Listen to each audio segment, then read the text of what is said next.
Nje futhi ngaleli thuba ngalo mzuzu ngaleli hora bantu bakhumbula ukuthi igama lami nguLihle Ithemba wakwaMzobe. uNkulunkulu nje ungithumile ngokuhambisa nangokuhamba ngegama lami ukuthi lisalihle ithemba kuwena uma usaphila, usabona, usahamba, usanemizwa, usangakwenza konke. Ngoba lihle ithemba kophilayo ngoba usungasangakwazi ukuthi aphenduke. Masifunda nje siyathola ukuthi ngumdali wezulu nomhlaba, umhlaba esikuwona usephenduka ucele into ethelelo. Isephenduka ucela into ethelelo. Ngoba osengale kwethuna akasakwazi ukuphenduka. Osengale kwethuna akasakwazi ukucela into ethelelo. Ongale kwethuna akasakwazi ukuthi azisize. But wena osanganeni kwethuna usanalo leli thuba lokuphenduka ucela into ethelelo. Ukuba lapha emhlabeni kufana nokuba se-exam room. Usangakwazi ukuqresha lapha ubhala i-answer wrong 2.1 qresha lapha. Ngizokunikeza i-T-Pex mina ukuthi susa leya answer ngoba usubhale nango ink unjalo. Nayi i-T-Pex susa leya answer leyana ubhale into e-right. Ngoba usanethuba. Unlike umuntu osengaphandle userealize, hawe ma, lapha yena u-3.1 yazi ngibhale i-answer wrong. Uyikhumbule ngesikhathi ukuthi i-answer lapha ukuthi. Uyikhumbule usungaphandle. Ngeke usakwazi ukuqala phansi phumile. Done and done. But usaphila osanganeni kwethuna. Ithuba futhi lokwazi ukuphenduka. Ithuba lokwazi ukususa le nto leya, xikisa makumele uxikise, ubhale i-answer e-right. Kanjani na? Ngokuthi bantu baNkulunkulu sonile sonke. Zibuza ukuthi yini isono, zibuza ukuthi ikuphi okubi, zibuza ukuthi ikuphi ongafanelekile uNkulunkulu akuzondayo, angakuthandi, okuzokwenza ukuthi usale ngelinye ilanga ungawuboni umbuso wezulu. Izincwadi nje ezikwazi ukucacisa konke ngoNkulunkulu esifundisa. Number 1, incwadi Exodus 20, iminyalelo 10. Number 2, abadukisi bey'khathi zokugcina. 2 Timotheo chapter 3, bonke laba badukisi ubuzo sawuyena nomdukisi. Number 3, kwabaseGalatia chapter 5, qala lapha yana ku-verse 19 ukuthi izithelo zenyama kubufebe, okungcola, ubuthakathi, ubutha, ubula, nazo zonke lezi zinto uzibuza ukuthi kuphi-ke mina engisakubambile. Bese yakudedela usanethuba, usalomzuzu usangakwazi ukuthi ukwenze lokho. Ngoba kubalulekile okusemqoka ukuthi sizihlambulule, sizilungise ngoba uJesu uyabuya. Yazi okubuhlungu bantu baNkulunkulu ukuthi ekhaya ezulwini uNkulunkulu nje sekwayikhuluma kimi kakhulu lento ukuthi yazi kulungisa izinto ezinkulu kanjani, eziningi. Yabo le mizi omkhulu esiyibonayo silangazelela siyithanda nanani. Ekhaya ezulwini ku-prepare ama-suburb more than lawo. Une-suburb ethi wena mhlawumbe uhalela izindlu ey'ngaka eziwu-50, lungile uzoba namakamera awu-50 awakho wedwa. Uma ufuna ifriji libe yikamera lonke libe yindlu yonke kungaba njalo. Efrijini ufunani?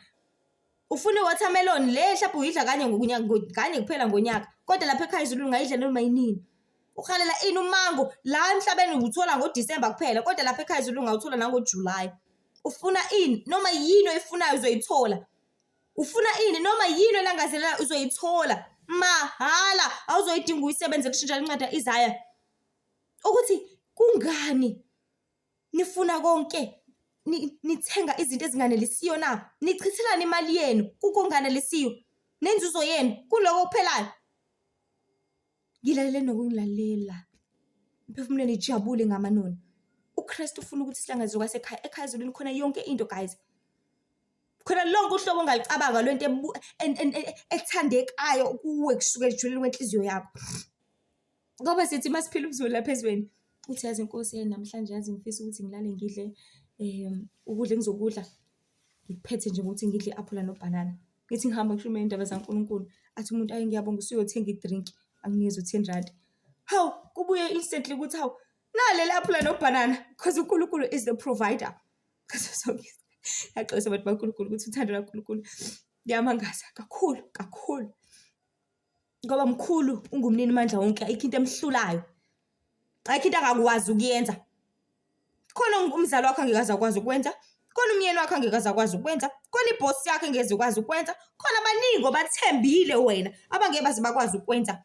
Kodwa udalile amazulu nomhlaba akehlulwa yilutho. Akukho angakwazi ukwenza, akahluli. Umhlaba uyisenabelo seinyawo zakhe nje qha. Cabanga ukuthi uNkulunkulu umngakanani. And uthi mase ekhaya ezulwini esijoga thina sibuya ngazo siyintuthwane. Sibancane ngaleyo ndlela. So engahlulwa yini uNkulunkulu? Lalela wazi inani ley'nwele zakho wena ungalazi. Wazi ukuthi ungani unamazinyo ayilelo nani onalo. Wazi ukuthi ungani uney'nkophe thina siqonde. Wazi ukuthi ungani saba ney'nzipho. Into ongeke uzoyijulela uzoyicabanga ukuthi hayibo ngempela hawu. But konke uthi masukuthola ubone ukuthi yazi kusebenzelana konke kube kuhle izinzipho ukwazi ukuzinwaya ngazo. izinkophe ziyakuvikela kuzo zonke izinto. Everything igcina isicaciselekile ngoNkulunkulu, ngokumesaba nangokuhlakanipha sipha kona. So bantu baNkulunkulu, kubalulekile kusemqoka ukuthi sibuyele ebukhweni baNkulunkulu, ngoba uNkulunkulu usasithanda, usasihlengile, usasisindisile. Masisebenzisele leli thuba ukubuyela ebukhoneni bakhe, senze njalo intando yakhe. So yela ma-scriptures nje bekufisa ukwadlulisa angakusiza ekuthenini uzilungise, ubuyele ebukhoneni baNkulunkulu. Vuma namhlanje because isikhathi sokuphenduka singaneno, asikho ngale. Ungaphenduka namhlanje. Wazi ngani ukuthi kuzosa kusasa usaphila? Wazi ngani ukuthi next week uzokufica? Wazi ngani ukuthi usuku leso, because ngiyazi mhlawumbe omunye uzothi hayi ngilinde ukuthi kuze kushaya isonto-ke ngiye esontweni, hayi ngizofika ngivume zonke izono zami. Ngiyakutshela uzofika usukhohlwe kudala.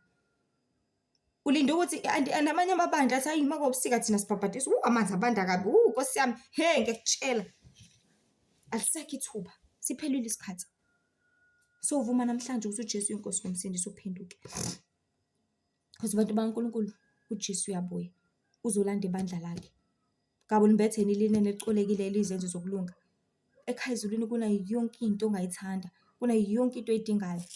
Asho njalo nje masingafunda nje incwadi Isambulu chapter 21 verse 4 othi, azesule izinyembezi zonke emehlweni abo, ukufa akusayi kuba khona, nokudabuka, nokukhala, nobuhlungu akusayi kuba khona, ngokuba kokuqala kudlulile. Cabanga, emhlabeni omusha akuzoba khona ukukhala. Lokho kukhala njengamanje ukhaliswa imali, ukhaliswa i-relationship yakho, ukhaliswa umfana, ukhaliswa yini. Emhlabeni omusha akuzoba khona ukukhala, ukhaliswa ukuthi ngidlulela uma ushonile ngihlobo sami, ayikho yonke leyo nto. Emhlabeni omusha akho ndlala, emhlabeni omusha akho lwandle, emhlabeni omusha akho sathane lokulingayo njengamanje.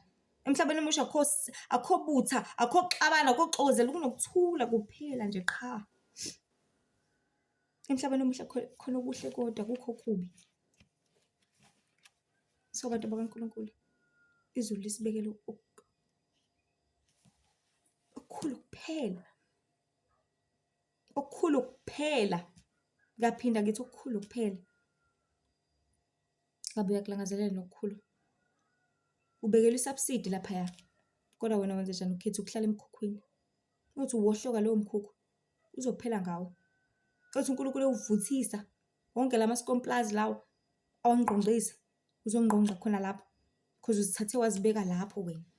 Wangazibona ukuthi umkhulu kangakanani, wangaphakamisa igama likaNkulunkulu, wangayenza intando yakhe ngaso sonke isikhathi. So ukhetha kuphi? Nasi isimemo sasekhaya ezulwini bantu baNkulunkulu sithi, we nina nonke enomileyo, wozani nithenge nidle, wozani nithenge ngaphandle kwemali. Yebo iwayini nobisi lungabizwa lutho, ichithe imali, ichithelani imali. Kukho unganeliseni nenzuzo yakho, kukho kuphilayo.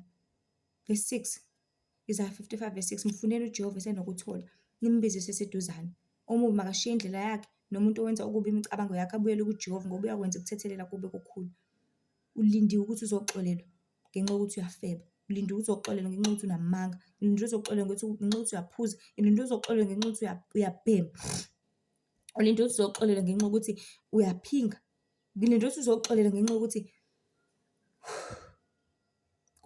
kuningi bantu baNkulunkulu, ziningi izona. Nomono uyathakatha. Ulindiwe uzoxolelwa. Uzaphenduka. Ubuyele ebukhoneni baNkulunkulu. Kusenzeka. Ngoba kuzohamba isikhathi kungabe kusenzeka. Kuzohamba isikhathi sabe kungabe sobe ngasekho lelo thuba nangomzuzu kalihora. Sokuphela isikhathi. Sokuphelela. Ngabe sokuphelela ukubi. Sokuphelela wenzani? So bantu baNkulunkulu phendukana ngobuso wezulu sisondele ekhaya ezulwini. Ekhaya ezulwini kunesithembiso, vuma umusindiso. Iculo nje ngizimunyu kakhulu elithi, mhla iNkosi ihambayo,